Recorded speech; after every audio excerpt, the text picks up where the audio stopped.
fusionner avec une femelle pour ne devenir qu'une simple paire de testicules accrochés au corps de la femelle. C'est ce qui se passe chez les poissons lanternes. Une promenade en mer, une promenade en mer, une promenade en mer, en mer, en mer. Chez le poisson lanterne, la femelle est particulièrement grosse, le mâle, lui, est tout petit.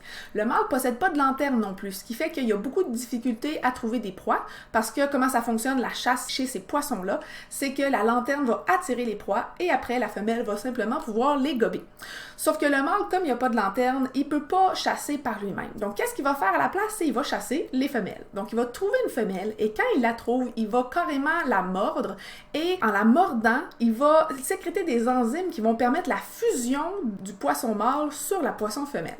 En fait, ça va vraiment ressembler à un genre de placenta. Ils vont être reliés par ça va ressembler un peu à un cordon ombilical.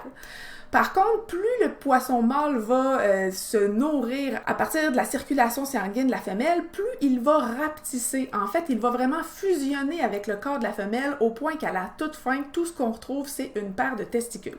La femelle non plus ne va pas se contenter d'un seul mâle, donc il y a plusieurs mâles qui peuvent s'accrocher à elle et elle va utiliser les cellules sexuelles qui sont dans les testicules, donc les spermatozoïdes qui sont dans les testicules, pour permettre la fécondation de ses œufs. C'est ce qui s'appelle se donner corps et âme à la reproduction.